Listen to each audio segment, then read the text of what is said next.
Secret billionaire episode 51। Ronita ने दादाजी के बारे में जैसे ही बताया तो अभिमान भागता हुआ दादाजी को देखने के लिए सिंघानिया मेंशन चला गया।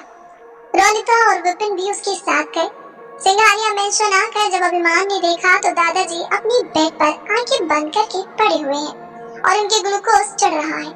अभिमान ने अपने बटलर से पूछा, जो हमेशा दादाजी की देखभाल के लिए रहता है। बटलर ने कहा, अभिमान साहब, पता नहीं दादाजी को क्या हो गया था, अचानक से बेहोश हो गए। वो अपनी स्टडी टेबल पर थे। जब मैं किचन से आया तो देखा वो जमीन पर पड़े थे। मैंने आपको कॉल की थी लेकिन आपका फोन नहीं लगा। फिर मैंने रोनिता जी को कॉल किया। अभिमान की आंखें नम हो गई और उसने आगे पूछा, डॉक्टर अंकल ने क्या कहा? बटलर ने जवाब दिया, उन्होंने कहा इन्हें कमजोरी हो गई है और इसीलिए बीपी डाउन चला गया था। ग्लूकोज लगाकर गए हैं और क्या कर गए हैं कि आप आए तो आप उनसे बात कर लें। अभिमान ने कहा, ठीक है, मैं खुद जाकर उनसे मिलूंगा। अभिमान को परेशान होता देख रोनिता ने उसका हाथ पकड़ा और कहा, अभिमान, परेशान क्यों हो रहे हो? दादाजी को कुछ नहीं होगा, सिर्फ बीपी लो हुआ है। डरने वाली कोई बात नहीं है, इस उम्र में ये नॉर्मल है। रोनिता की सिंपैथी ने अभिमान का दर्द थोड़ा कम कर दिया। अभिमान ने रोनिता से कहा, हाँ रोनिता, लेकिन फिर भी मैं डॉक्टर अंकल से मिलने के लिए जा रहा हूँ। तुम ऑफिस जाकर संभालो, थोड़ी देर में मैं तुम्हें वहीं मिलता हूँ। रोनिता ने जवाब दिया, नहीं, बिल्कुल नहीं, मैं तुम्हें ऐसे अकेले नहीं छोड़कर जाऊंगी, मैं भी तुम्हारे साथ जाऊंगी। अभिमान ने कहा, रोनिता, आई नो तुम्हें मेरी बहुत फिक्र है, लेकिन ऑफिस में हम दोनों में से किसी एक का होना भी तो बहुत जरूरी है। एंड डोंट वरी, मैं बिल्कुल ठीक हूँ। तुम विपिन के साथ चले जाओ, वो तुम्हें छोड़ देगा। अभिमान की बातें सुनकर विपिन ने मुस्कुराते हुए कहा, हाँ बिल्कुल, डोंट वरी रोनिता, मैं छोड़ दूंगा। अभिमान ने रोनिता और विपिन को ऑफिस भेज दिया और खुद अपने फैमिली डॉक्टर से मिलने के लिए उनके क्लिनिक पर चला गया। अभिमान डॉक्टर आशुतोष चौहान की क्लिनिक पहुंचा।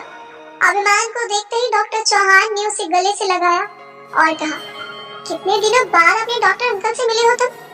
माना भाई हम डॉक्टर हैं, लेकिन मिलने का बहाना सिर्फ कोई बीमारी तो नहीं हो सकती ना। नॉर्मली भी हम डॉक्टर्स लोगों से मिल सकते हैं। इतना कहकर डॉक्टर चौहान हंसने लगे, लेकिन अभिमान ने सिर्फ एक हल्की सी मुस्कान दी। उसे परेशान देखकर डॉक्टर ने उनसे पूछा, क्या बात है अभिमान? अभिमान ने आंखें नम करते हुए कहा, डॉक्टर अंकल, आप तो जानते ही हैं, बचपन में मॉम डैड से दूर हो गया था, उनका प्यार भी सही से नहीं मिला। फिर दादाजी ने भी 3 सालों तक अपने आप से दूर रखा मुझे। मैं बहुत बदकिस्मत हूँ जिसे कभी फैमिली का सही से प्यार मिला ही नहीं। लेकिन अब मैं दादाजी को फिर से खोना नहीं चाहता, वरना एक बार फिर मैं अकेला हो जाऊंगा। प्लीज डॉक्टर अंकल, मुझे बताएं, कोई घबराने की बात तो नहीं है ना? दादाजी ठीक है ना? डॉक्टर चौहान ने कहा, बेटा, बात तो घबराने वाली ही है, लेकिन इस तरह से हौसला हारोगे तो सुनोगे कैसे?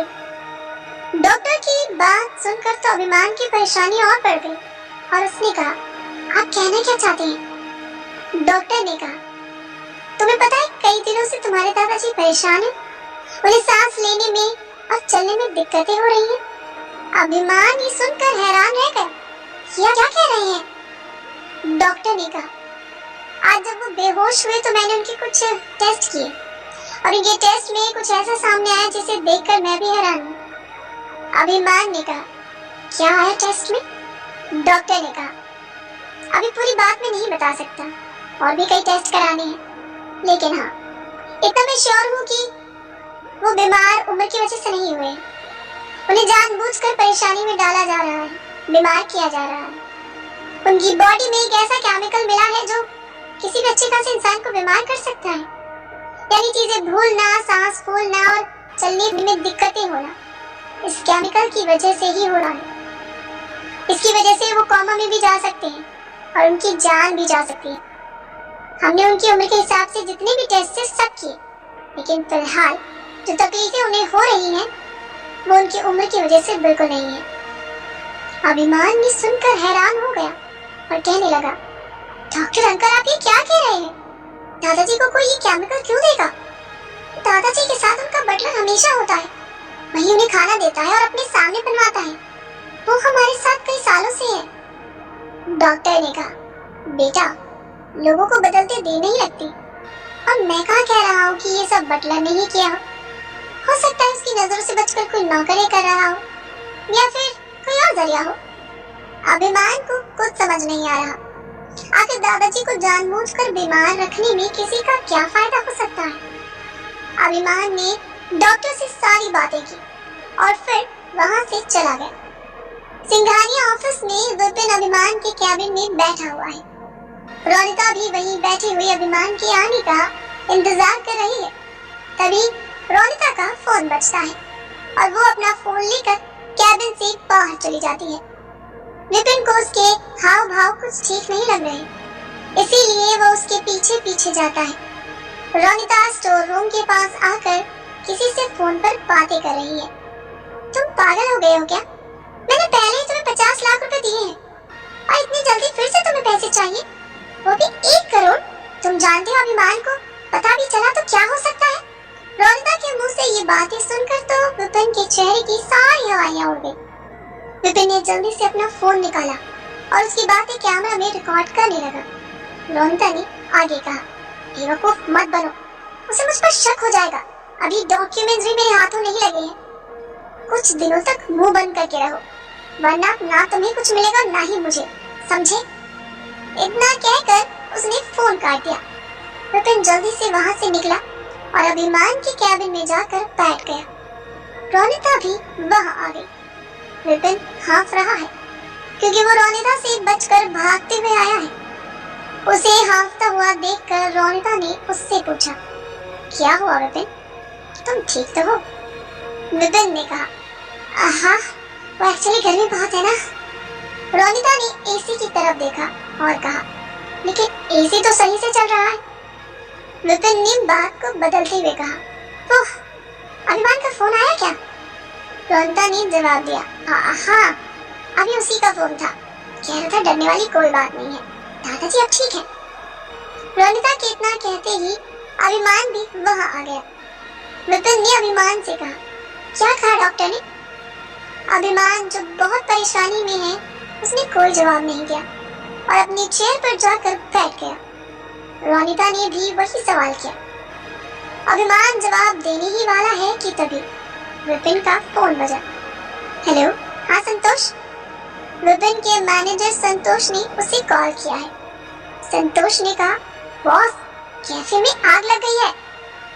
कैफे में आग की खबर सुनकर विपिन बौखला गया और चिल्लाते हुए बोला, व्हाट? कैफे में आग कैसे लगी? विपिन के कैफे में आग लगने की खबर सुनकर अभिमान और रोनिता को बहुत हैरानी हुई। विपिन अफरा तफरी में वहाँ से अपने कैफे के लिए निकल गया। विपिन को इस तरह से जाता देख अभिमान ने रोनिता से कहा, रोनिता, हमें भी उसके साथ जाना चाहिए। रोनिता ने कहा, रिलैक्स अभिमान, विपिन के साथ ही उसके कर्मों का हिसाब हो रहा है और वैसे भी हम भी तो परेशान है ना, वो खुद हैंडल कर लेगा। रोनिता की बातें अभिमान को बिल्कुल समझ नहीं आई और उसने कहा, रोनिता ये कैसी बातें कर रही हो? चाहे वो जैसा भी है, लेकिन कुछ दिनों से उसने हमारा काफी साथ दिया है। रोनिता ने आगे कहा, अभिमान, मेरे कहने का मतलब है उसको उसकी परेशानी खुद हैंडल करने दो ना, हम भी तो दादाजी की वजह से परेशान हैं। दादाजी के बारे में सुनकर अभिमान का ध्यान डॉक्टर की बातों पर गया और उसने रोनिता को सब कुछ बता दिया, जो कुछ भी डॉक्टर ने उससे कहा था। अभिमान की बातें सुनकर रोनिता हैरान हो गई और हैरानी से बोली, अभिमान, ऐसा कैसे हो सकता है? दादाजी की देखभाल करने के लिए उनका बटलर ही है, वो ऐसा क्यों करेगा? अभिमान ने कहा, यही बात तो मुझे समझ नहीं आ रही है रोनिता। रोनिता ने कहा, तुम मानो या न मानो अभिमान, लेकिन इसके पीछे जरूर शैली का ही हाथ है। शैली का नाम आते ही अभिमान ने रोनिता की तरफ देखा और हैरान होकर पूछा, क्या मतलब? अभिमान की घूरती हुई आंखें देखकर रोनिता ने जवाब दिया, ऐसा बहुत बड़ी चीज है अभिमान, हो सकता है शैली ने बटलर या फिर घर के किसी नौकर को पैसे खिला दिए हों। रोनिता ने डरते डरते शैली के बारे में अभिमान से कहा और अभिमान भी ये सोचने पर मजबूर हो गया कि क्या सच में शैली इतना नीचे गिर सकती है। क्या सच में दादाजी की तबीयत खराब होने के पीछे शैली का ही हाथ है? जानने के लिए सुनते रहिए सीक्रेट बिलियनेयर। ये एपिसोड पसंद आया हो तो कमेंट करके जरूर बता दीजिएगा। रोजाना रोमांचकारी एपिसोड सुनने के लिए हमारे YouTube चैनल सीरीज एफएम को अभी सब्सक्राइब करें और ज्वाइन करें और सुनिए पूरी सीरीज बिल्कुल फ्री में।